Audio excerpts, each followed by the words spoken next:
ucapan yang membatalkan pahala puasa.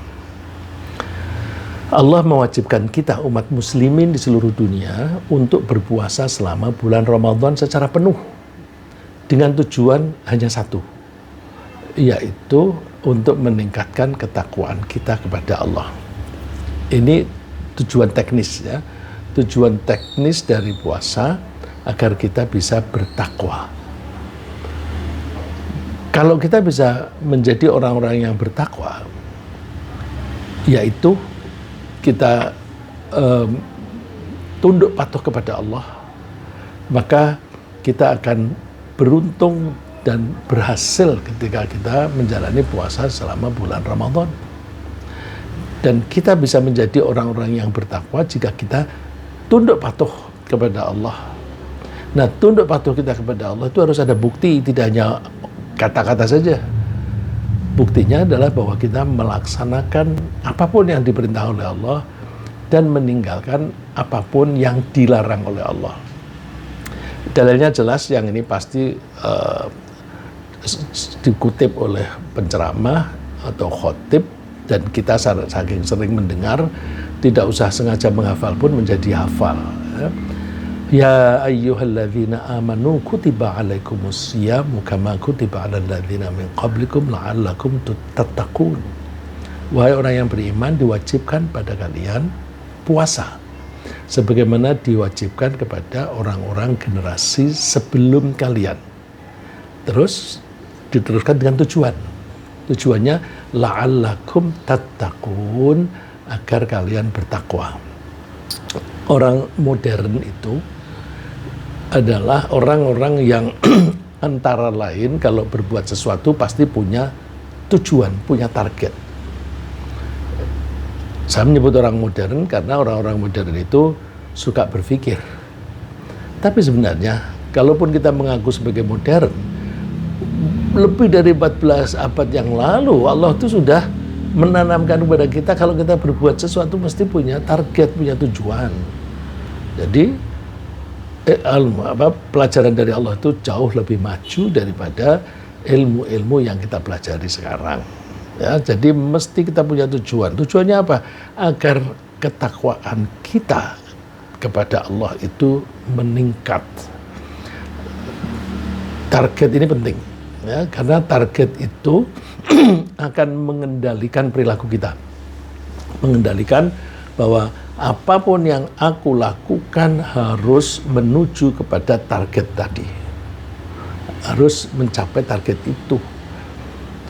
Kalau kita punya target, punya tujuan, tetapi perilaku kita tidak mengarah ke situ, ya itu boleh dibilang bodoh kita, ya, bodoh kita. Tujuannya jelas kok. Dan tujuan itu juga penting supaya kita bisa mengukur, aku sukses enggak, aku berhasil enggak dalam berpuasa ini. Karena kalau target kita itu takwa, nanti setelah kita berpuasa pada bulan Ramadan, 1 bulan penuh, kita cek apakah perilaku kita sudah sesuai dengan target tadi. Targetnya kan sederhana, melaksanakan perintah Allah dan meninggalkan larangannya. Ya sederhana sih, karena banyak gampang diomongkan tapi sulit dijalani. Nah, ini berarti bahwa melaksanakan puasa di bulan Ramadan itu tidak hanya sekedar menahan diri dari makan, minum, dan berhubungan di siang hari, tapi juga harus meningkatkan usaha kita dalam bertakwa. Nah, kalau takwa itu isinya adalah perintah dan larangan, artinya tunduk kepada perintah Allah, melaksanakan perintah Allah, dan meninggalkan larangan Allah, maka kita harus mencapai itu. Nah, karena targetnya itu, maka perilaku kita dalam sehari-hari ya itu. Jadi kita selama bulan Ramadan kita usahakan, kita perhatikan Allah mewajibkan kita apa saja dan Allah melarang kita apa saja. Nah, semua yang dianjurkan oleh Allah kita jalani sebatas kemampuan kita. Begitu pula yang dilarang oleh Allah kita hindari sebatas kemampuan kita. Nah, kalau kita itu bisa mencapai target itu, ya kita baru bisa mengaku sebagai berhasil. Ya. Nah, karena tujuannya itu takwa, maka perilaku kita selama 1 bulan ya yang bagian dari atau secara teknis mengarah kepada ketakwaan tadi. Sama dengan misalnya kalau kita mau lomba main tenis 1 bulan lagi, mau perlombaan tenis. Dalam 1 bulan ini kita mesti latihannya ya tenis itu. Kita minimum 8 jam deh main tenis di lapangan. Terus kalau itu kiasan. Kalau kita itu puasa, targetnya itu takwa itu melaksanakan perintah Allah dan meninggalkan larangannya, maka latihannya yaitu kita perhatikan apa yang diperintahkan, apa yang dilarang. Ya. Jika kita diharapkan meningkatkan usaha melaksanakan perintah Allah, kita tidak hanya melakukan perintah yang wajib saja, karena Allah menganjurkan kita berbuat baik itu ada yang wajib, ada yang sunnah. Yang wajib misalnya dalam hal sholat 5 kali wajib. Nah, untuk menunjukkan ketakwaan kita tambah dengan sholat sunnah. Ada sholat sunnah yang khusus di bulan Ramadan, sholat taraweh. Nah, kita usahakan taraweh jangan sampai berkurang 1 pun gitu. Kita jalani, kita tekuni. Dan jika kita diharapkan meninggalkan larangan Allah, ya kita berusaha meninggalkan itu. Nah, ini perlu kalau kita mau meninggalkan larangan itu, larangannya apa? Itu mulai dari pola pikir. Karena kalau tidak mulai dari pola pikir, nanti kalau kita tidak menganggap meninggalkan itu adalah itu penting sekali, atau kalau melakukan larangan itu akan mencelakakan diri kita. Kalau kita tidak memahami itu, kita punya kecenderungan untuk menyepelekan. Kalau menyepelekan, ya akhirnya kita melakukan pelanggaran. Mulai dari pola pikir. Ucapan juga begitu. Apapun yang kita ucapkan, jangan sampai melanggar larangan Allah. Karena ucapan itu bisa mengarah kepada perbuatan dosa. Kalau orang berbohong satu, nanti itu akan memancing kita untuk berbohong lagi, karena yang namanya bohong itu kan ngarang. Kalau kita ngarang, maka apa yang kita bohongkan itu harus serasi atau sejalan dengan realita yang ada. Nah, kalau ditanya kelanjutannya, kita mencari alasan-alasan yang sejalan dengan itu. Loh, itu mikir tentang apa yang sejalan itu sulit karena ngarang. Ya, jadi bohong itu sebenarnya sulit. Nah, terus di samping ucapan, kita juga mesti meninggalkan perbuatan-perbuatan yang dilarang oleh Allah. Nah, pagi ini kita mau secara khusus ambil yang sebagian kecil dari itu, ucapan-ucapan apa sih yang dilarang oleh Allah. Karena kalau kita tidak mengetahui itu, kita akan terjerumus. Tahu-tahu kita berbicara sesuatu yang menurut kita baik, ternyata itu membatalkan pahala puasa. Rugi kita. Rugi. Karena ngomong yang salah itu kan ngomongnya ringan sekali, tapi membatalkan pahala kita berlapar-lapar selama 1 hari penuh. Rugi, ya. Kemudian jika kita ini gagal dalam hal meninggalkan larangan, baik mulai dari pikiran, ucapan, maupun perbuatan, maka kita akan gagal memperoleh pahala dari puasa kita. Na'udzubillah. Ya. Hadisnya terkenal juga ini, selalu dikutip oleh khotib, oleh penceramah. Cuma kita membahas ini termasuk aplikasinya, caranya bagaimana? Ya, caranya bagaimana? Rasulullah bersabda, "Man lam yada' qaulaz zuri wal 'amala bihi falaysa lillahi hajatun fi ayyada'a ta'amahu wa syarabah." Orang yang berpuasa tapi tidak meninggalkan ucapan-ucapan dosa. Ucapan bohong. Ya, qaulaz zur, az-zur itu arti intinya adalah bohong. Nah, kebohongan itu mengarah kepada dosa. Maka kadang-kadang kita mengatakan qaulaz zur itu ucapan dosa. Tapi intinya adalah bohong. Kalau itu kebohongan, maka kalau ada orang memberikan kesaksian tapi tidak sesuai dengan apa yang terjadi, yang bisa dikatakan memberikan kesaksian palsu, itu juga disebut qaulaz zur. Jadi qaulaz zur bisa diartikan mengucapkan kata-kata sebagai kesaksian palsu. Tapi kalau kita bilang qaulaz zur itu ucapan kesaksian palsu, itu kita mempersempit arti. Nanti dikira hanya itu. Jadi kita pahami secara general dulu. Az-zur itu kebohongan. Qaul itu kata-kata. Nah, kata-kata bohong itu bisa misalnya kita ketika berdagang bilang ini produk terbaik misalnya. Ternyata itu bukan yang terbaik. Dan seringkali orang jualan itu bilang ini terbaik. Kecap nomor 1. Wah, itu kan sama dengan yang terbaik. Nah, itu sebenarnya termasuk qaulaz zur. Ya. Dan seterusnya. Wal amala bihi, dan melakukan kebohongan. Melakukan kebohongan itu gimana sih? Melakukan kebohongan itu misalnya gini. Kita berjanji tapi kita tidak melaksanakan. Atau kita berjanji tidak akan melakukan itu tapi kita lakukan. Itu kan bohong juga.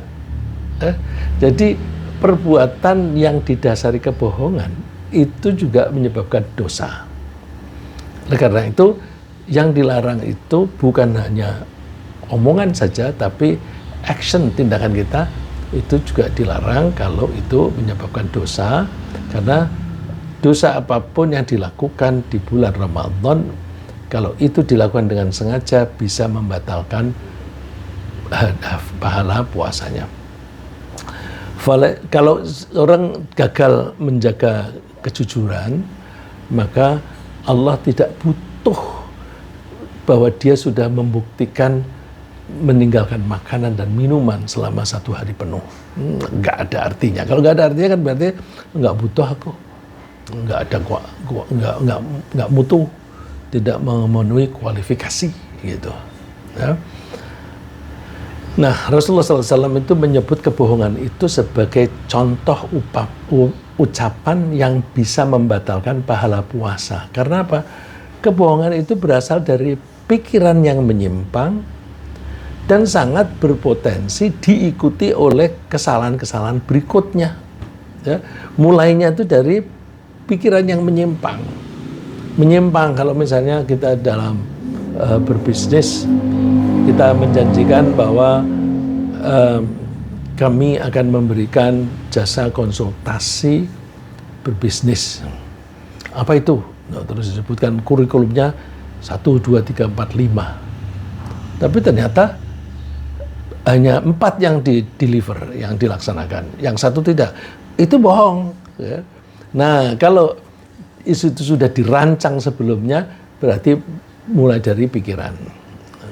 Dirancang sebelumnya ini, yang seringkali terjadi itu orang yang berjanji akan melaksanakan sesuatu kalau orang-orang memilih. Misalnya, kalau kamu memilih aku sebagai anggota DPR, maka daerah ini akan saya bangun. Enak aja bilang begitu. Daerah ini akan saya bangun. Terputus.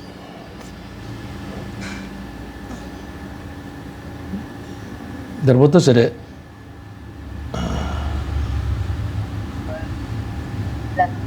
Mohon maaf, Mohon maaf terputus. Suaranya hilang. Oh, Pak Riksanya juga kayaknya nggak ada, Pak, sebentar. Iya, udah kan sekarang udah Udah balik. sudah nyambung ya. Mohon maaf ini kok tiba-tiba putus. Suaranya. Ya, jadi saya ulang bahwa Rasulullah itu menyebut kebohongan itu sebagai contoh ucapan yang bisa membatalkan pahala puasa, karena kebohongan itu berasal dari pikiran yang menyimpang dan sangat berpotensi diikuti oleh kesalahan-kesalahan berikutnya. Baik kesalahan itu berupa ucapan lagi maupun berupa tindakan. Dan kalau itu diikuti dengan penyimpangan-penyimpangan dalam perilaku, maka itu akan menyebabkan orang itu berdosa. Dan dosa itu tergantung jenisnya apa. Dosa itu bisa kecil, bisa besar. Bahkan dosa itu bisa menyebabkan seseorang keluar dari Islam. Ini bahaya sekali. Ya kalau keluar dari Islam kan berarti udah deh, yang hilang itu bukan pahala puasa saja. Semua apa yang kita lakukan dalam berupa kebaikan itu mulai dari dulu, mulai dari kita mulai balik sampai sekarang hilang semuanya karena keluar dari Islam. Nah ini makanya saya sebutkan di depan, karena ini harus kita hati-hati. Kebohongan itu bisa menyebabkan seseorang keluar dari Islam. Rasulullah bersabda, arba'un man kunna fihi kana munafiqan khalisah. Kalau ada seseorang dia bisa ditengarai mempunyai 4 karakter, 4 kebiasaan, maka dia murni munafik. Murni munafik, jadi ada 100% dia orang munafik. Nah, kalau di dalam seseorang itu tidak ada 4 semuanya, tapi ada 3 atau ada 2 atau ada 1 dari 4 itu, ya berarti dia sebagian munafik, ya. Partly hypocrite, ya. Dia munafik sebagian. Wa man kanat fihi khoslatun minhunna kanat fihi khoslatun minan nifaq hatta yada'aha. Kalau di dalam kepribadian seseorang itu ada salah satu dari 4, ya berarti dia munafik sebagian. 4 macam itu apa? Idza tumina khana. Kalau dia dipercayai untuk mengemban suatu tugas, dia tidak melaksanakan dengan baik. Jadi hati-hati. Kalau mencalonkan diri sebagai anggota DPR, bilang nanti kalau saya jadi anggota DPR, kota ini atau dusun ini akan saya bangun. Emangnya membangun itu tidak butuh anggaran? Kalau itu butuh anggaran itu harus diperjuangkan di sidang-sidang atau rapat-rapat DPR. Nanti di rapat itu juga apakah disetujui oleh pemerintah? Kalaupun akan disetujui, tapi kalau tidak ada dananya nggak bisa. Makanya calon anggota DPR jangan muluk-muluk menjanjikan sesuatu. Nanti bisa menjadi berkhianat. Wa idza haddatsa kadzaba. Kalau orang itu berbicara, dia bohong. Dia bilang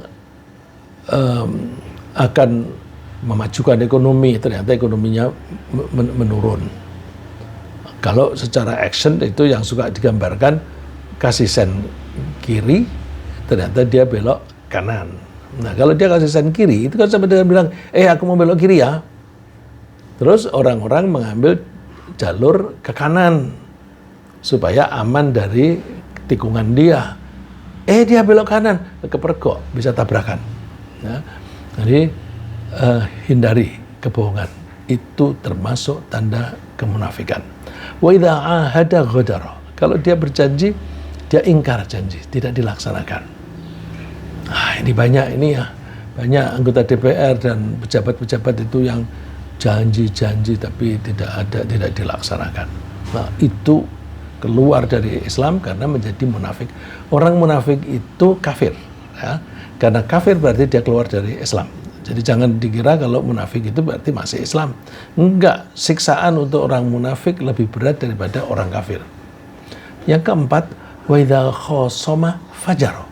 Kalau dia berdebat, dia itu curang. Ya. Curang. Nah, ini hati-hati. Orang yang narsis itu seringkali pinter menemukan argumentasi untuk memenangkan dalam perdebatan. Wah, dia lalu kalau berdebat, wah, selalu mempertahankan kebenaran yang menurut dia tadi. Nah, itu juga tanda munafik. Kok bisa sih hubungannya dengan munafik? Ya, kalau orang yang Muslim, yang mukmin, itu kebenaran itu tidak berpusat pada diri sendiri, tapi ukurannya adalah menurut Allah itu benar apa enggak. Kalau orang yang berdebat curang itu biasanya ukurannya selera diri. Kalau orang mukmin ukurannya adalah yang diselerai oleh Allah. Ya. Oleh karena itu penting menjaga kejujuran, menjaga ucapan. Ya. Allah mewanti-wanti atau memberi kita peringatan secara bersungguh-sungguh agar kita menghindari kebohongan. Karena menurut Rasulullah SAW, kebohongan itu sangat berpotensi menggiring penuturnya sendiri untuk berbuat dosa. Bohong itu sendiri akan menggiring dia akan berbuat dosa. Padahal perbuatan dosa akan menyebabkan seseorang masuk neraka. Wanti-wanti Rasulullah, wa iyyakum wal kadzib, hati-hati terhadap kebohongan. Fa innal kadziba yahdi ilal fujur, karena kebohongan itu akan mengarah kepada dosa. Yahdi itu artinya memberi petunjuk. Artinya kalau bahasa Inggris itu lying itu leads, ya, leads mengarah kepada kedurhakaan. Wa innal fujura yahdi ilan nar, sedangkan perilaku yang dusta, yang dosa itu mengarah ke neraka. Wa ma yazalul abdu yakdzibu wa yataharral kadziba hatta yuktaba indallahi kadzdzaba. Hati-hati. Kalau orang sudah berbohong, itu kemudian dia akan cenderung berbohong lagi. Kalau dia mengulang kebohongannya itu, maka dia akan mendapat julukan kadzdzab. Kadzdzab itu ya pembohong. Pembohong yang setiap omongan mesti bohong. Nah, seorang pembohong itu biasanya tidak menunjukkan kecocokan antara apa yang dia katakan dan apa yang dia pikirkan dan apa yang terjadi. Ya. Jadi kebohongan itu ucapan lahiriahnya, tapi kebohongan itu tidak cocok dengan apa yang ada di pikirannya dan tidak cocok dengan apa yang dilakukan, dengan perilakunya. Misalnya, ada seseorang mengatakan bahwa dia beriman kepada Allah. Kalau namanya beriman itu kan ya sholat 5 kali dong. Tapi kalau dia nyatanya tidak menjalankan sholat 5 kali sehari, berarti ketika dia mengatakan beriman itu bohong. Nah, jadi harus ada kecocokan antara omongan dan tindakan. Kalau dia betul-betul beriman kepada Allah, tentu dia akan mentaati perintah Allah dan akan meninggalkan larangannya. Kalau Allah menyuruhnya sholat 5 kali sehari, dia lakukan itu. Jika dia dilarang berkata bohong, ya dia tinggalkan itu. Nah, kalau Allah misalnya melarang kita mencuri, ya dia tidak akan mencuri. Cuma kadang-kadang sekarang ini mencuri itu yang skalanya sangat besar, bahasanya diperhalus, dibilangnya korupsi, seolah-olah korupsi itu tidak jahat, padahal korupsi itu maling besar, gitu ya. Jadi itu kadang-kadang kita itu memperkecil arti perbuatan dosa sehingga banyak orang menjadi menyepelekan larangan Allah. Nah, itu kan sama dengan berarti orang itu mengaku beriman tapi nyatanya tidak beriman. Seperti firman Allah, wa minan nasi may yaqulu amanna billahi wa bil yaumil akhir wa ma hum bimumin. Di antara manusia ada orang yang mengatakan aku beriman kepada Allah dan hari akhir, padahal mereka bukan orang mukmin. Kalau mengaku beriman kepada Allah dan hari akhir, dia kan berarti meyakini bahwa apapun yang dia lakukan itu akan diminta pertanggungjawaban di hari kiamat. Tapi kalau perilakunya dia itu seenaknya sendiri, melanggar ketentuan, ya berarti dia tidak betul-betul meyakini adanya hari akhir, ada hari pembalasan. Nah, oleh karena itu, wa ma hum bimu'minin, hakikatnya mereka itu bukan orang mukmin. Nah, itu makanya, dan ayat ini menunjukkan perilaku orang munafik. Bahkan tadi saya bilang, begitu seseorang itu menjadi munafik, dia berarti sudah keluar dari Islam. Nah, selain kebohongan, ada juga kata-kata yang bisa menyebabkan hilangnya pahala puasa. Saya akan menyebutkan beberapa yang itu seringkali kita itu menyepelekan. Karena kita menyepelekan, kita tidak menganggap itu dosa. Terus kita jalani aja. Antara lain apa? Kata-kata jorok. Kata-kata jorok itu bisa menyebabkan pahala puasanya hilang. Terus bantah-bantahan dan maki-maki itu bisa menghilangkan pahala. Ya, kelihatannya hanya maki-maki. Siapa sih yang maki-maki? Orang yang maki-maki itu berarti orang yang menganggap dirinya lebih hebat dibanding yang dimaki-maki. Nggak ada orang yang mengaku dirinya lebih rendah, lebih buruk daripada orang lain, kemudian orang lain itu dimaki-maki. Nggak ada. Orang bisa memaki-maki, pasti dia merasa dirinya lebih baik daripada yang dimaki-maki. Dia merasa lebih berkuasa daripada yang dimaki-maki. Oleh karena itu, maki-maki itu mengandung kesombongan. Padahal kesombongan itu tidak boleh masuk surga. Yang sudah ada di surga seperti iblis saja, begitu dia suka melakukan kesombongan, dia harus keluar dari surga. Ya. Ini pesan dari Allah dikutip oleh Nabi Muhammad SAW. Qala Allahu kullu amali ibni Adam lahu illa siyam. Semua perbuatan baik yang dilakukan oleh manusia itu untuk dia sendiri. Illa siyam, kecuali puasa, fa innahu li. Kalau puasa itu untukku. Wa ana ajzi bih, karena puasa yang dilakukan oleh orang-orang itu untukku, maka aku akan membalas. Dan Allah bersabda, wasiyamu junnah, puasa itu adalah perisai. Ini kata kias. Perisai yang menghalang-halangi orang yang berpuasa terhadap api neraka. Wa idza kana yaumu shaumi ahadikum fala yarfuth wa la yaskhab. Kalau ada seseorang di antara kalian itu sedang puasa, jangan berkata corok. Berkata corok itu di sini menggunakan kata yarfuth. Kalau kita bandingkan dengan ayat lain, ketika Allah itu menganjuri melanjuri kita melakukan haji, maka ketika melakukan haji jangan melakukan dosa. Ya. Faman hajjal baita, siapa yang pergi haji ke Masjidil Haram, fala rofatha, maka tidak boleh ngomong jorok.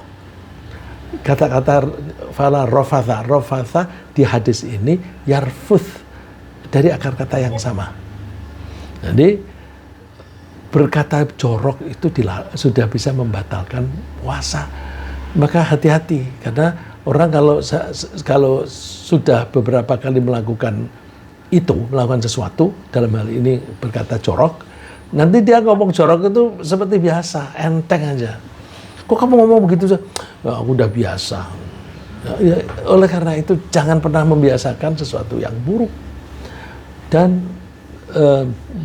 orang yang puasa itu jangan bersuara keras. Bersuara keras. Kalau azan itu kan bersuara keras. Bersuara keras ini teriak-teriak yang menimbulkan kemarahan atau bahkan dia sendiri marah-marah, itu bisa menyebabkan permusuhan. Ya. Terus Rasulullah menasihati, kalau ada yang memaki-makinya, jadi orang yang sedang puasa dimaki-maki oleh orang lain, jangan diladeni. Jangan diladeni, bilang aja aku sedang puasa. Aku tidak mau ngomong jorok. Apa sih hubungannya ngomong jorok dengan dosa? Begini, tutur kata jorok itu memang perlu kita hindari, karena kalau kita tidak menghindarikan itu, tutur kata semacam itu bisa lama-lama bisa mengarah kepada perbuatan yang terlarang. Omong-omong jorok itu kan seringkali mengenai kegiatan-kegiatan yang berhubungan dengan hubungan intim yang bisa mendorong seseorang untuk bangkit birahinya. Maka kalau orang itu suka berkata jorok, itu akan mendekati perzinaan. Kok bisa begitu? Coba aja kalau ada orang yang laki-laki perempuan suka ngomong jorok. Jadi kan yang satu ngomong, kalau si yang satunya lagi itu pikirannya sejalan, dia akan menimpali kejorokan itu. Tapi kalau orang yang diajak ngomong jorok itu tidak suka, dia enggak, jijik. Terus dia meninggalkan orang itu, nggak mau bergaul dengan dia. Dan orang ini bisa juga ngomong jorok itu dalam rangka milih. Ini cewek ini mau nggak diajak ngomong jorok. Nah kalau mau diajak ngomong jorok, nah itu terus makin didekati. Oleh karena itu ngomong jorok itu bisa mendekatkan diri kepada perzinaan. Dan Allah melarang perzinaan itu mulai dari mendekati. Mendekati aja nggak boleh. Wala taqrabuz zina innahu kana fahisyah. Jangan kamu dekat-dekat dengan perzinaan. Nah, kalau jangan dekat-dekat itu berarti jangan melakukan tindakan atau omongan apapun yang bisa menjurus ke situ. Ya, misalnya mulai dari omongan jorok, kemudian mata memandang berlama-lama, itu kan bisa menimbulkan gairah. Terus bersendirian, berduaan, itu step-step yang mendekatkan ke perzinaan. Allah melarang itu mulai dari step yang awal, mulai dari berkata jorok. Nah kalau itu dilarang, orang puasa kok melakukan itu, ya dia akan kehilangan pahalanya. Nah perbuatan yang bisa mendekatkan dua orang untuk melakukan perzinaan, misalnya seperti yang saya katakan tadi, mulai dari bertutur kata jorok, berlama-lama memandang kepada lawan jenis yang bukan mahramnya, dan bersendirian dengan lawan jenis di ruang tertutup, itu berbahaya, bisa menyebabkan sesuatu yang dilarang. La yakhluwanna rajulun bimra'atin illa wa ma'aha dzu mahram. Jangan bersendirian seorang laki-laki dengan seseorang perempuan yang bukan istrinya, bukan mahramnya, kecuali wanita itu ditemani oleh mahramnya, oleh orang yang mempunyai hubungan mahram. Nah, terus juga wala tusafiril mar'atu illa ma'adzi mahram. Juga jangan seseorang wanita pergi tanpa ditemani mahramnya. Ini pergi yang jauh atau berlama-lama ya, pergi sampai 3 hari, ya itu jangan pergi sendirian. Begitu Rasulullah mengatakan ini, ada seorang laki-laki yang bangkit. Ya Rasulullah, inna imra'ati kharajat hajatan wa inni uktutibtu fi ghazwati kadza wa kadza. Rasulullah, istriku akan pergi haji, padahal saya ini sudah terdaftar mengikuti perang ini dan perang itu. Berarti saya tidak bisa menemani. Bagaimana? Rasulullah menganjurkan, intaliq fahujja ma'amra'atik. Udah, kamu nggak usah ikut perang. Berangkat kamu menemani istrimu. Artinya, menemani istri pergi haji, pahalanya lebih besar daripada perang yang berisiko dibunuh. Jadi ini menjadi prinsip yang harus kita pegang, karena menjaga diri dari perzinaan, menjaga keluarga dari perzinaan, itu pahalanya lebih besar daripada berjuang berperang di jalan Allah. Nah, termasuk perkataan yang menyebabkan dosa adalah, nah ini yang saya ingin menekankan, curhat. Curhat itu kira-kira singkatan dari mencurahkan isi hati. Curhat. Nah, orang yang bercurhat itu biasanya membicarakan sesuatu hal yang dianggap rahasia pribadi sendiri kepada orang lain. Seseorang yang menyampaikan curhat itu biasanya punya tujuan. Antara lain tujuannya ingin melepaskan beban mental, ya, ingin mengurangi atau melepaskan beban pikiran atau tekanan perasaan yang sering disebabkan oleh rasa takut, sedih, marah atau kesal kepada perilaku orang lain. Nah, ini biasanya curhat itu disampaikan oleh orang yang merasa lemah dan diperlakukan bukan kurang baik, tidak cocok dengan apa yang dia inginkan, lalu dia curhat menganggap orang yang menyebabkan dia kesulitan itu sebagai orang yang tidak baik gitu. Nah, dalam hal semacam ini, orang yang curhat itu mengharapkan setidaknya akan merasa lega perasaannya. Aku udah ngomong. Nah, ini ada teori ya bahwa kalau kita itu mempunyai beban mental, kita omongin aja, nanti itu melegakan. Saya kok kurang setuju dengan itu. Itu yang bahas itu psikologi, tapi psikologi kan belum tentu benar. Ya. Karena apa? Coba aja curhat. Nanti apakah perasaan marahnya itu berkurang atau bahkan bertambah? Kan seringkali ketika bercerita, apalagi kalau dibumbuin oleh yang diceritain, marahnya makin jadi bukan makin lega. Ya. Bisa juga orang curhat itu mencari simpati dari orang yang diajak bicara atas beban hidup yang dihadapinya. Oh ya, kasihan kamu. Ya, kasihan kamu. Dibilang kasihan itu dia senang karena berarti ada yang membela. Nah, dalam hal semacam ini, orang yang curhat itu mengharapkan memperoleh dukungan moral dari lawan bicara. Bahayanya curhat apa? Orang yang curhat itu seringkali membicarakan tentang perilaku orang lain terhadap dia yang dia tidak suka. Itu berarti menggunjing, ya, menggunjing atau ghibah, membicarakan sisi buruknya orang lain. Nah, itu tidak dilarang oleh Allah. Karena apa? Ya macam-macam, itu bisa menyebabkan terbongkarnya rahasia orang itu, dan bisa juga ghibahnya itu atau curhatnya itu yang tidak benar. Kadang-kadang kita mendengar ada orang curhat gini.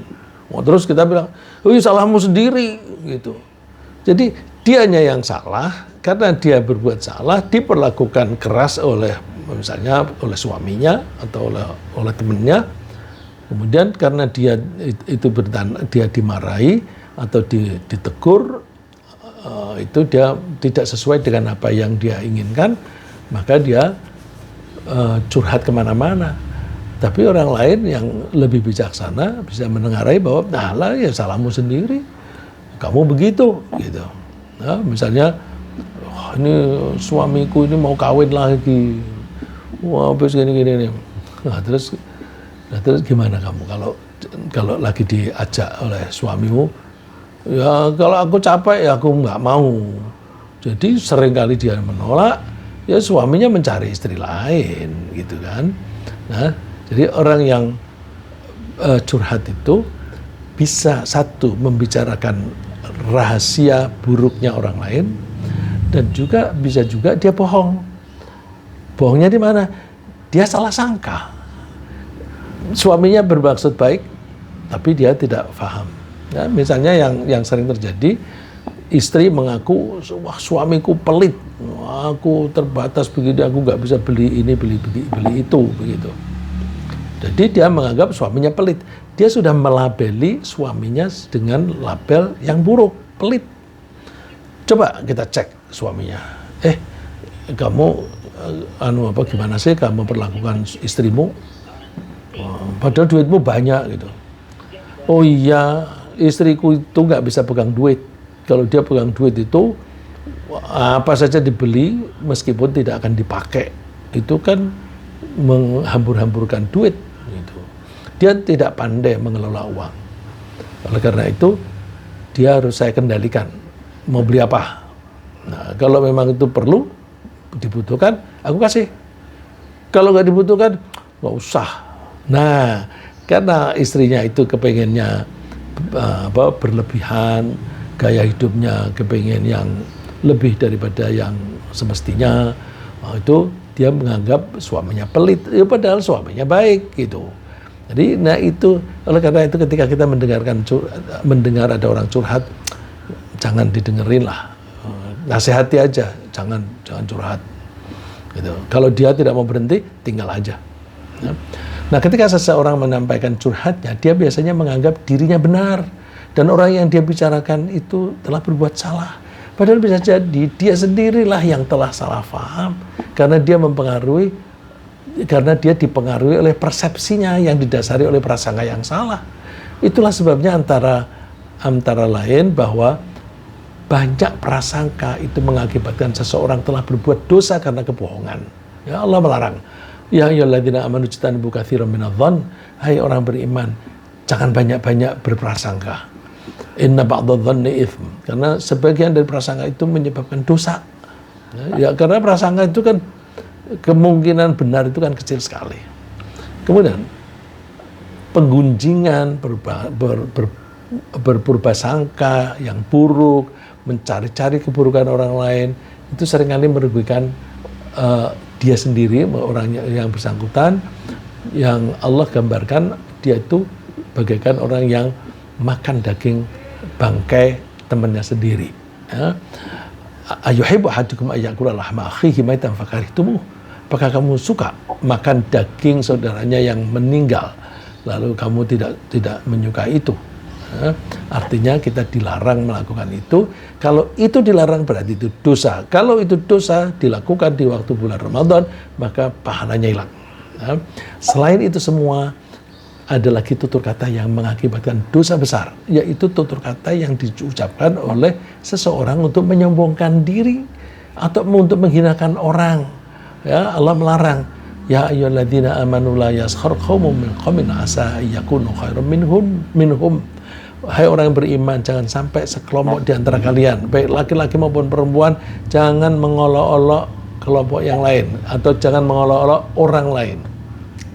Jangan-jangan yang diolok-olok itu sebenarnya lebih baik, yaitu karena salah persepsi. Ya. Dan jangan memanggil orang itu dengan julukan yang jelek, yang tidak disukai oleh orangnya. Nah, itu karena dilarang, maka itu berarti menyebabkan dosa. Kalau itu menyebabkan dosa, dilakukan, maka berlakulah hadis tadi.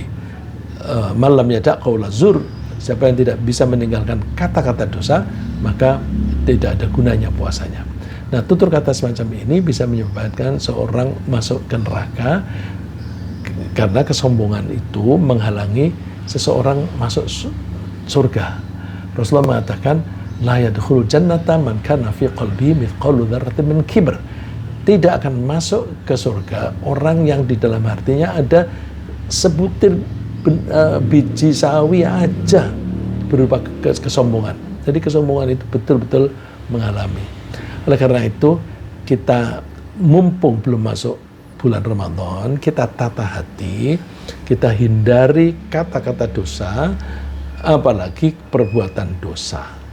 Jangan sampai kita ini nanti puasa tapi tidak ada gunanya. Ya, rubba shaimin laisa lahu min siyamihi illal ju'. Banyak orang yang berpuasa tapi puasanya nilainya hanya lapar saja. Karena apa? Itu tadi, mengatakan sesuatu dosa atau berbuat sesuatu yang dosa. Dan juga wa rubba qaimin laisa lahu min qiyamihi illa sahar. Tidak ada orang yang berdiri sholat sunnah, dia tidak memperoleh apa-apa kecuali hanya karena berngantuk-ngantuk aja dalam sholat. Karena apa? Dia sholatnya tidak dengan khusyuk, tidak karena Allah, dia sholat hanya karena pamer. Nah, ini kaitannya ketika kita sholat tarawih nanti, itu niati hanya karena Allah, jangan karena pamer. Ya. Mudah-mudahan apa yang kita bahas pagi ini itu membuat kita berhati-hati. Masih banyak lagi ucapan-ucapan yang bisa menyebabkan dosa, dan kalau itu menyebabkan dosa berarti puasanya tidak ada gunanya. Nah, paling tidak apa yang kita bahas pagi ini itu udah memberi warning kepada kita. Hati-hati berbicara, hati-hati bicara. Jangan menunggu Ramadan. Mulai saat ini sudah kita stop. Ngomong hati-hati. Ya. Ringkasan apa yang kita bahas pagi ini adalah bahwa puasa itu membangun ketakwaan. Nah, kalau membangun ketakwaan berarti mendorong kita untuk melaksanakan perintah dan meninggalkan larangan. Kebohongan adalah salah satu tanda kemunafikan yang bisa menghapus pahala puasa. Ucapan dosa juga bisa terjadi pada seseorang yang bertutur kata jorok, yang menyatakan curahan hati, yang bercurhat, atau bersuara keras ketika marah, atau menyombongkan diri. Kita menghindari ucapan dosa agar puasa kita tidak sia-sia tanpa pahala. Semoga Allah menjauhkan kita dari ucapan dan perbuatan dosa yang bisa membuat puasa kita sia-sia tanpa pahala. Amin.